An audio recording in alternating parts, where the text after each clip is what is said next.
Come here. Welcome to the Famous Foxes Aftermath Show, live every Sunday on Leicester Fan TV. Come on, you Foxes.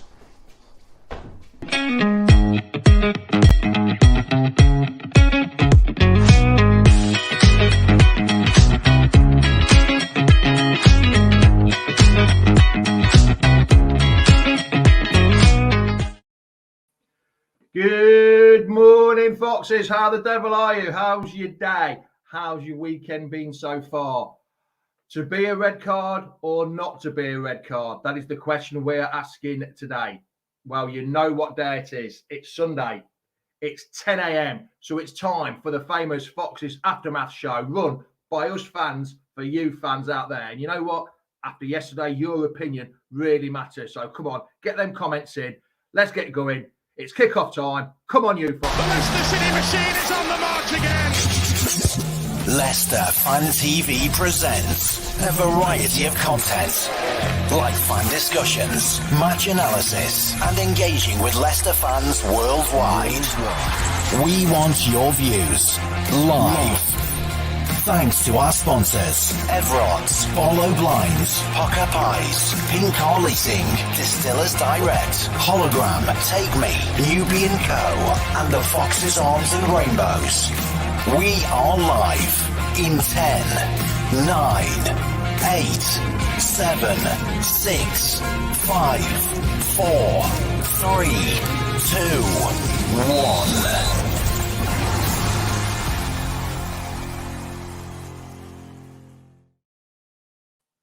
Morning all, how is everyone? Hope you're well, I hope you're good. Well, was your Saturday ruined by that yesterday? You know what?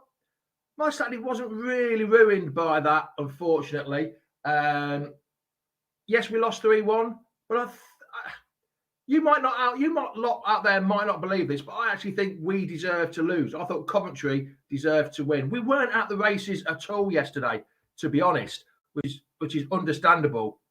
So I've just got a message, sorry. The first half wasn't the best. The second half, it was a back-to-the-wall job. I just wish, if Mark Watson is on here, I hope he's listening, I'm going to use his favourite term here.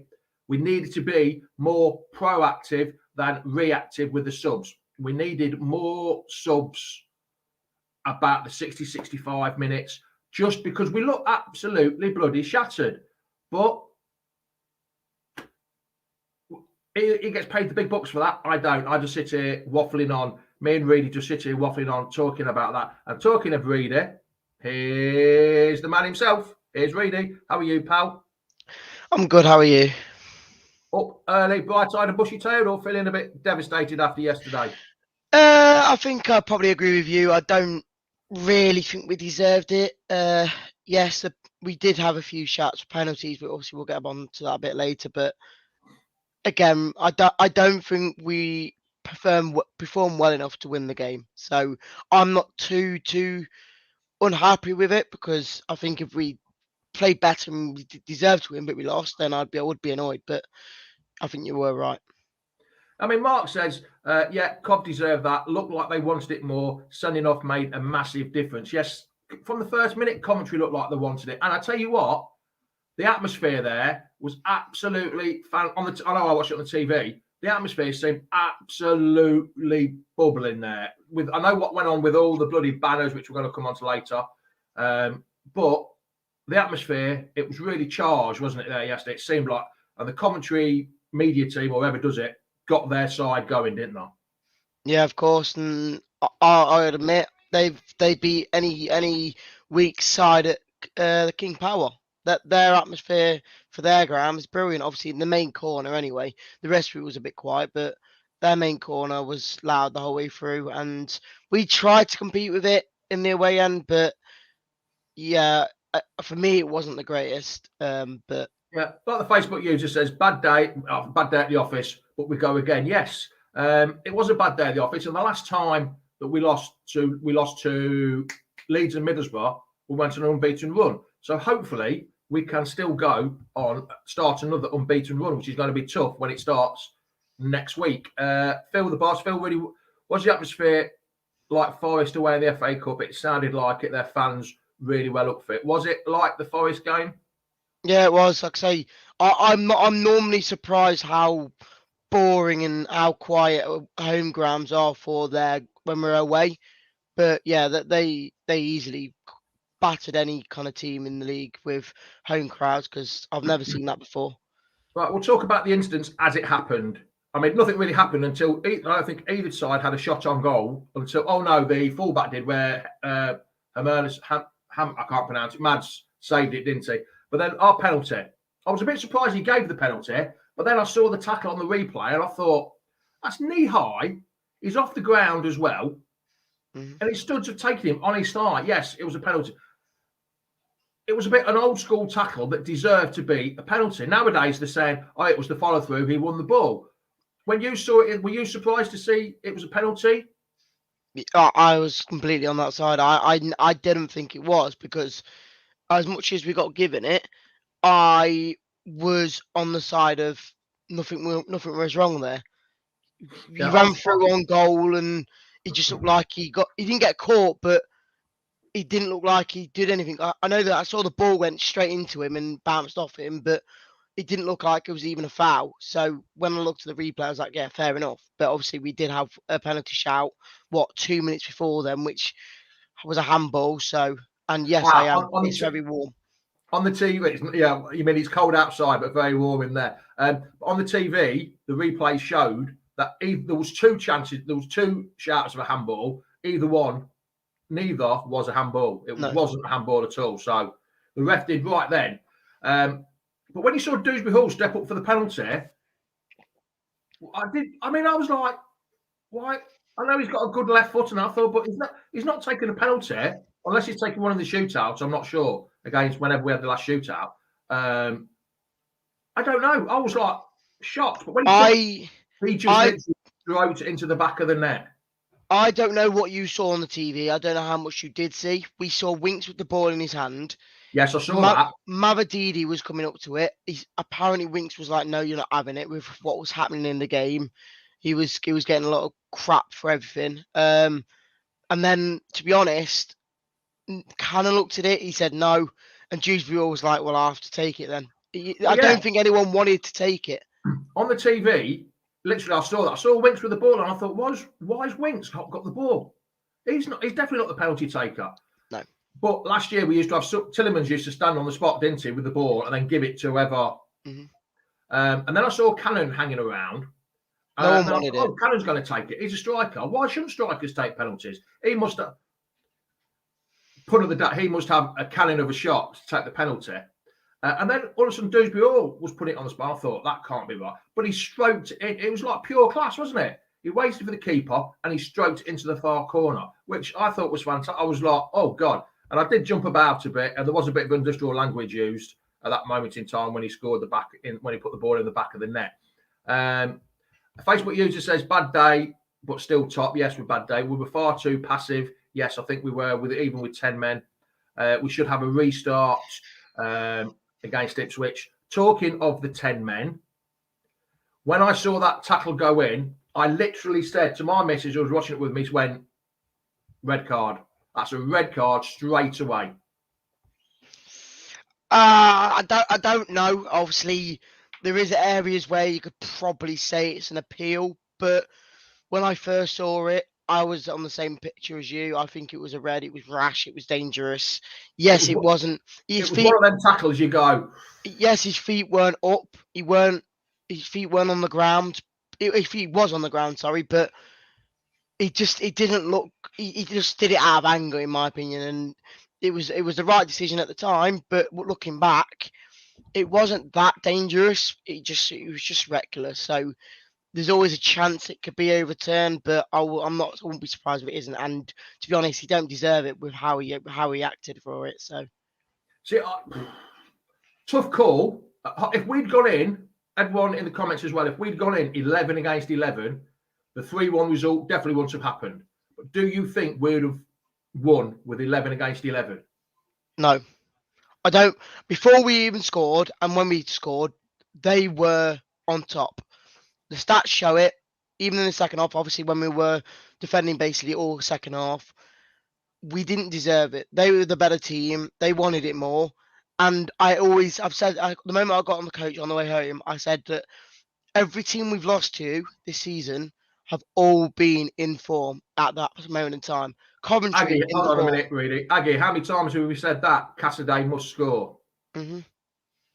Yeah, like I say, we've not beaten a team in form, as in like in clear good form. Coventry were not lost in 8.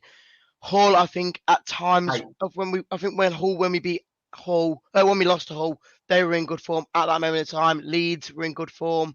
Yes, I think we beat Southampton, but they weren't in good form at that point. well, Southampton haven't lost since we played them. That's what I mean. They weren't in good form before we played at the time we played them, and then they started a big running streak. We make teams into good form. And then Middlesbrough, I think they were in good form when we played them. So I feel like we do struggle against the teams that are in good form because it's hard for us to break them down, in my opinion, anyway. But again, I've said this all season: teams that throw the kitchen sink at us from minute 1 or even the second half is where we struggle, and we have struggled. Sheffield Wednesday, Ipswich, Coventry, QPR, Leeds. They threw the kitchen. I think there's other guys. West Brom. They threw the kitchen sink at us, and we struggled. We struggle against a team that gives it all and has a right good go because we can't play that kind of football. We cannot play that kind of football that we need to defend against a team that's throwing everything at us. But Coventry's over with. As simple as we haven't got to play them again. Thank God for that.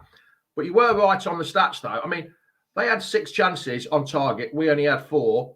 They had one off target. We only had 2 off target. I mean, our first shot on target was the penalty, wasn't it?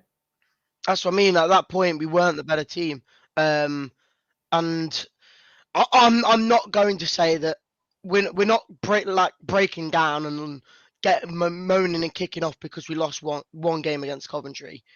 We move on from this game, and we obviously hopefully go into the Ipswich game with a new mentality again and win this game and get on another winning streak. But it doesn't help with having a red card on our books. We're having a yellow card with manager. Now he's not going to be on that touchline for us. So yeah, Kerry's asked that question. That was because the referee was so inconsistent yesterday. We were on the break. Casey Palmer, who had already been booked, tripped him as we were on the break. We were having a counter-attack, which we were. We played a counter-attack football. We tried to. It didn't often happen, but we had to become a counter-attack football. And he didn't get booked for a second yellow card, Kerry, because of that reason. And so Enzo got booked for the third time. I can't remember. I can't remember the last 2 times he got booked. Well, I can't remember any manager getting booked at all, let alone 3 times in the first 5 months of his career. But at least he showed a bit of passion. That's one thing. Some of the managers haven't shown passion. I'm just going to bring Nick in now. Morning, Nick. How are you, pal? Morning, guys. You're all right. At least you're not in your dressing gown. That's one good thing. I've been out in the garden doing bits and bobs, mate. Oh, we are. Right then, your take on it yesterday. We've got to the red card bit now. We're just talking about the red card. I think it was a red card. And I think he's a stupid boy for even putting himself in that position. It really, you can say it wasn't too bad, but let's be fair. If it was against us, we'd all be calling for it. Rick did actually say when he first saw it, he said it was a red card. But it is what it is. But the thing is, though, I think it would have been a 50-50 split. Some referees give it, some referees don't give it. Yes, but we had that problem of, what's his name, Darren England in charge of the game yesterday. Yeah. He's a shocker of a ref anyway. He should never have been anywhere near that game. You needed somebody that's a bit stronger and not getting sucked in by the home crowd, because that looked like what was happening. The amount of stuff that was going against us. Look how many times Dewsbury Hall was targeted, and some of them were quite dodgy. Yeah. We couldn't even. It was more. Go on, Jamie was saying it's more to do with the aggression in the tackle, which, yes, I totally understand that. It was more to do the attack. See, everyone's got their own opinion. Rod Lambert, definitely a red card. And then Nick's gone, not a red card. Oh, what did you say, Nick? Yes or no, a red card? Yeah, it's a red. Yeah, but there's lots of people saying, no, it wasn't a red card. Jordan, I don't think it's quite that time just yet. No, far from it. Far from it. But then we get to the second half and the substitutions. Casey McAteer, I could sort of understand that, why he came off. because Mavididi was getting a lot of stick from the fans, from the crowd, and I can understand that. That might have been another booking, maybe another sending off if it had gone wrong. So, yeah. And I think Casey McAteer, I know Mavidivi's got pace, but I think Casey McAteer has got a bit more pace.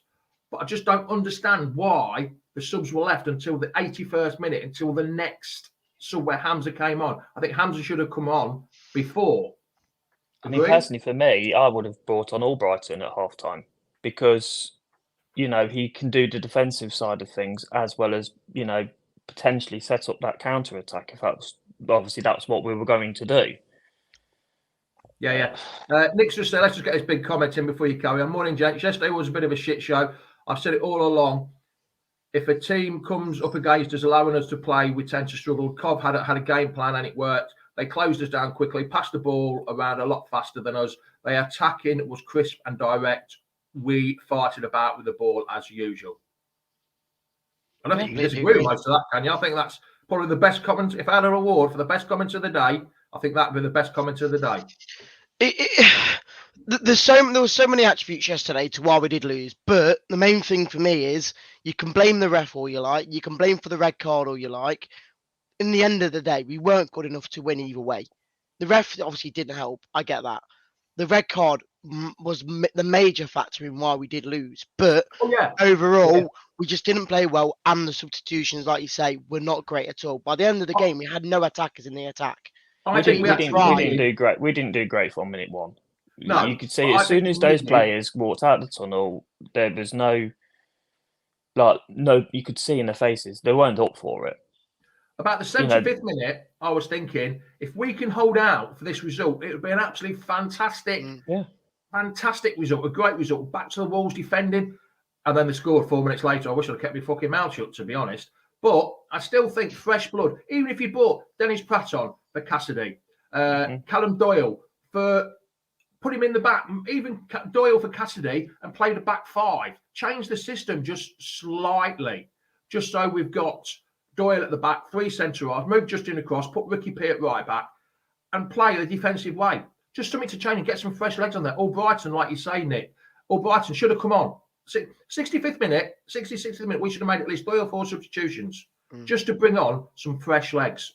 Because we look absolutely shocking. They were knackered by the 70th minute.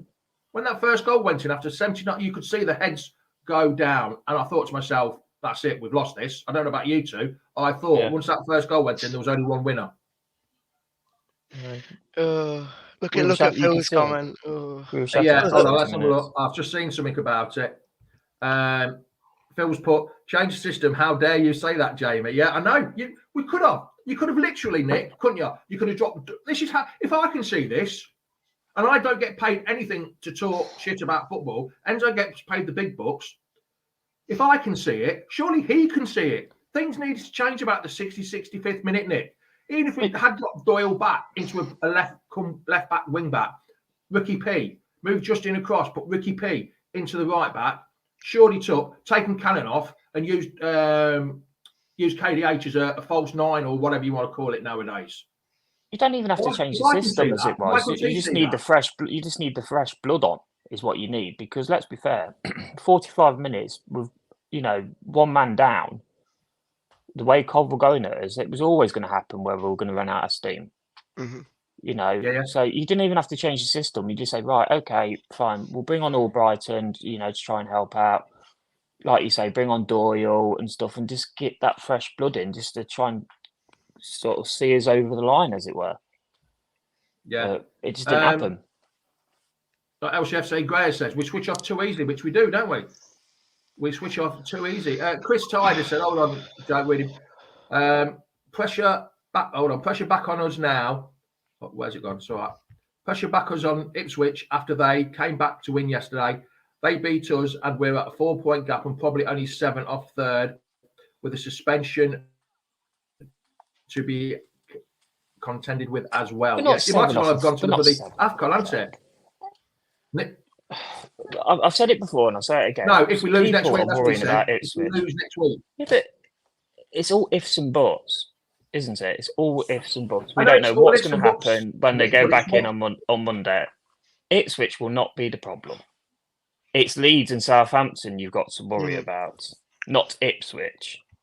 You know, Cov fans celebrating like they've won the cup final. Reality check, yes, they're 6th, but they're 25 points behind us. Phil, That's 25 points. About Welfare, we absolutely looked shattered. That's why we needed extra protection at the back. We looked absolutely shattered that third goal. And I agree with Phil there. O'Hare, I tell you what, that O'Hare is a step down from Grealish or Maddison. He's the next one that's going to go for big bucks because I thought he was absolutely fantastic. I know he's had a couple of injury problems, but I thought he was brilliant yesterday. Do you know what? I was about to say something before Phil put that message, and I still stick by it. I think one of the only players yesterday, other than that one moment he spoke about, I thought FaZe had a very good game to say we lost 3-1. I think he is, to say that I always say that Vestergaard is one of our best players in defence. Honestly, I do think Wout FaZe is literally too good for this league by far. He's too good. I mean, you look at. I think it was the second half. He did a clattering challenge to save us, and then he went to the away fans, like pumped his fist up in the air to get everybody, you know, come on lads and stuff. I mean, it was a bit like did you see the KDH interview? Afterwards? No, I've not seen I've not seen any of them. I was too busy like seething afterwards because of it. Because we're top of the league, every team that beats us think they've actually won the league, like they've been promoted. That's a proper Leicester fan, and I think Enzo will get done as well after the game. Did you hear the Sky interview afterwards?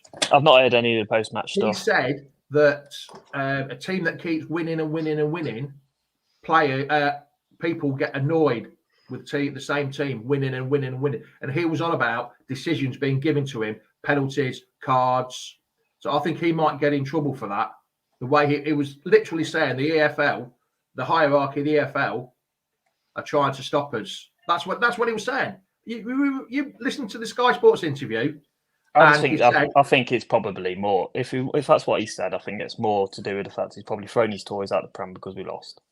You know, he's not. Let's be fair. All season, he's never said anything like that before. Even when we lost to, teams like Hull and stuff like that, he never did it. Penalty at Ipswich, the penalty at Millwall we should have had, and the cards that we should. Then the second yellow card and the red card that were given out or weren't given out. That's what he was having a pop at. Blessing and the curse not having VAR, Jamie. And you know what? Blessing and the curse. I can't. Thing is, though, that red card wouldn't have got turned over yesterday. No, it wouldn't. It wasn't a clear and obvious error. No, it wouldn't. But I am still on the side that I do think VAR is needed at times. Yes, people behind the VAR is the issue, and we're not always going to get it. But majority of the times, for instance, when it comes to the red card and stuff, they have to be there and helpful, because otherwise it could cost us games. Like it kind of did yesterday. If that Palmer got red carded, I don't know what point it was. It's still 1-0. Yes, something like that. Yeah. It could have changed the game massively. And I mean, he was walking the tightrope quite a few times yesterday at Palmer. Yeah. So a lot Winks. I mean, I know Winks is one of our best players, but he should have had a yellow card ages before he actually got the yellow card. And that's why I said the actual referee, he was rubbish, and he should never have been in charge of that game yesterday. He's renowned for being rubbish, Jamie. He's up there with like Mike Dean and all that lot. I will reiterate that we are not blaming the referee for. No, we're not. This I'm not blaming the referee. People in the chat, I've just seen a few people in the chat saying, "Why do people always blame the referees for why we lose?" We're not. That is a factor, but the main factor is we just weren't good enough. We weren't great from minute one. The main factor yesterday was the red card. Battle going in like that. There was no need. You were a minute before half time. There was no need to go in like that at all. He didn't have to. They were in. Was it in? It was in their half, wasn't it? Mm-hmm. Yeah, it was in their half. Just on. Yeah. So there was no need to go in whatsoever. Palmer was booked for dissent. But Leicester players got away with cynical fouls, dissent without being punished. It was shocking for both. Yes, it was shocking. It was shocking for both sides. He's just been given a FIFA. He's now allowed to referee Champions League games as well. That's how good he is. Yeah, but he won't referee Real Madrid or PSG. He'll referee somewhere in Albania or somewhere. Useless. That's about his level. You don't know. But like Craig Shocker. Kendrick, like Craig just said, Miss Six-Hitter, you can't keep blaming the ref for defeat. Like you said, Reedy, you No, can't. we weren't. You We're not, can't. We're though. not blaming him. There was many factors to why we lost yesterday, but the main factor was Coventry were better than us, and that's why we lost. See that? I mean, you know, I'm old school. I'm older than you two put together, I think. I'm old school. So that tackle 20, 25 years ago by Fatwa wouldn't have even been anything. Might have been a yellow card, but it would have been hardly nothing. And the penalty, that would have been a clear penalty no matter what. But nowadays, it's, we played the ball, it's a follow through. The follow through doesn't matter because he's already won the ball. How football has changed so much. And has it changed for the better? Has it changed for the better? I'm not sure about that. I like to see a bit of blood and guts on the pitch. Well, especially in a derby. I mean, I don't mean really real blood and guts on the pitch. I just mean a bit of passion out there.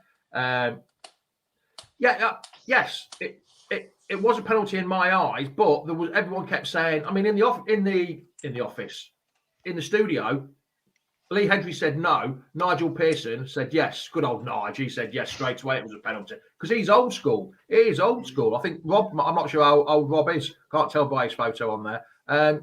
But yeah, it's just I don't know. It's just I'm not. For once, I'm not actually overly disappointed to losing. Yes, it was against Coventry. I hate to say it. Yes, we give them credit for winning. No, I'm not giving them any credit for winning because of what they did on the M69 bridges, which that's was disgusting. Tasteful, but that's all I'm saying about it. I'm not going. Don't need to talk about that's over. But yes, I'm going to give credit. I'm going to wash my mouth out with soap and water when I finish. Coventry deserved to win, and credit to him. So, I don't think we can say much more about it. That's the fact. They deserve to win, and now we move on to Ipswich and hopefully get back to the 10-point gap that we did have. So, yeah, we'll go on to Ipswich. Fatwa, I doubt that'll be overturned. I can't see that being overturned. I'm very surprised if it's overturned. I wouldn't be surprised if we try and appeal it, but I don't think it'll be. If we appeal it, and I'm sure it used to be. If you appealed, and the appeal was, it still stands. Then another game was added on to the ban. No, that depends on how bad it actually was. I mean, that wasn't. Yes, it's a straight red card. Yes, it was 3 games. But it wasn't a lot of really, really dangerous tackle, knee-high tackle, which would have been, if they tried to appeal about it, they won't appeal it. I'll be surprised if it's overturned. Hopefully it is, but I'll be surprised if it's overturned. I don't know really what else to say really about yesterday. I mean, we've got Ipswich coming up. The points gap is now what? 7 points. 7 points. Ipswich next week on Monday night, which is another ball ache, being on a Monday night. I don't really know. There's much more to talk about, to be honest. Well, I'd like to see. I'd like to see Albrighton come in. Say again, Nick. I'd like to see Albrighton come in on Monday instead of Fatawu. It gives you that outlet. Yeah, maybe I won't convince with Casey McAteer when he come on, and Wanya Marcel, he's been non-existent really since the first 3 or 4 games of the season. So we really got probably no choice. Yeah, I agree. Cassidy. I think Cassidy. I think get him out. Get him out. I can't honestly understand what Cassidy gave to the team yesterday. He was invisible. He was nowhere near anything. He kept losing the ball. So awful. For me, Pratt has to come straight back in. Not straight back in, but you know what I mean. He has to come in. He's the best position we've got for that role, while indeed he's out. So yeah, he has to come in. Yeah. I'm not going to do no scoreline predictions. I'm not going to do no man of the match because I don't think there was a man of the match yesterday for Leicester, to be honest. Unless really goes for Wout Fez. I think Fez had a decent game again. I will note that he did do wrong on that 3rd goal because he could have easily let the ball go out. But he was shattered though by that point. Really, to be fair, I think man of the match for me would probably be Hermans. I think Hermans made some great saves yesterday under the circumstances. Phil tomorrow night, Monday night, the Fan Zone show. He'll discuss the LC and must-make signings. The thing is, though, Phil, we've got no money. Financial fair play, and I said this to Locks weeks ago, and he said it's all sorted. It's nothing. The wages are still an issue at the club. That's what MJ come out and said. I'm not going to talk much because Phil's going to talk a lot about it. But this new Sensi, whatever his name is from Italy, 3 million, and he wants 60 grand a week. We can't afford that. They've said they can't afford it until people have gone. Well, Danny Ward might be going Sheffield United. Yeah, but that's not for a figure. That's only on loan. That's not. You've I got thought that was to a be money deal. coming in. There's got to be money coming in. And I until did we think see the Ward thing was permanent. I thought it was permanent. I'm not sure. I think it's All only I said from that was if Sheffield United can't do it with the keeper they've got now, because they've why got no would they send chance of Thomas Ward in back goal. for another loan? Well, that's it. Yeah, Well, but that- you know, they've sent Luke Thomas back because they know he's rubbish, and now they're going to try and take Danny Ward, who, let's be fair, is rubbish. It's But not I like the don't know. lesson. I don't know. A wage, like Rob Lambert says, a wage bill's still high, but we've got to. But the people we need, I mean, who to get people off the books, you've got to get somebody off the books that's in the 20. Yeah, I saw this. Did you see this morning? Maxine's just said to Al Fatihad or wherever it is. Saudi, yeah. Yeah. Well, that won't be done this window because he's into that Asia Cup thing. Yeah, but where's Saudi Arabia?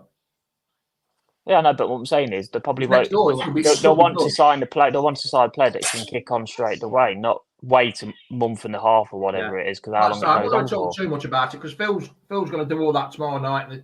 A sort of a transfer fan zone preview, whatever you want to talk about. So, Nick, it's been a pleasure joining you, having you on with us. Sorry, thanks for joining. There was meant to be other people joining this morning, but no one seems wanted to come on and speak to me.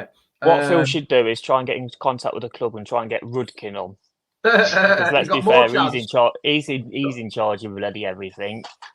You've got more chance of nicking a seat from the ground at the end of the game. You have a John Rudkin coming on and talking to you. Yeah, well, we Club all know don't what he's want like. to get anybody. They won't let us do that at all. But yeah, Phil, tomorrow night, 7:30. Nick, we shall speak to you later, pal. Thanks for joining. Have a good rest of your weekend, guys. Smart, there you go. Cheers, mate. Read it. That's another one done. All in all, I'm not that disappointed about losing 3. I know it was against Coventry, and I know it's only one game. I was more disappointed to lose against Hull, Middlesbrough, and Leeds than I was against Coventry yesterday. It's not the famous fan zone show. It's the normal fan zone show. There's only one famous show that we've got, Phil.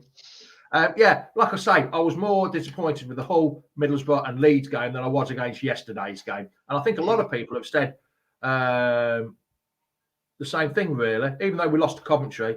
But really, just one thing, after the game, there was trouble, meant to be some kind of trouble. Did you manage to see it, and did you get out the ground quite easily and get away easy enough? Well, we all got onto the coaches and we were told by, I think, the police that we weren't allowed out because there was a lot of fighting going on outside the gates of where the coaches are parked. So we took us about half an hour to even leave the ground. So, but it was, I think it was fine in the end. Obviously, it was all sorted and whatnot. But it is what it is. I think it'd be even worse if we beat them. That's the main thing. I think it'd be a lot worse if we beat them.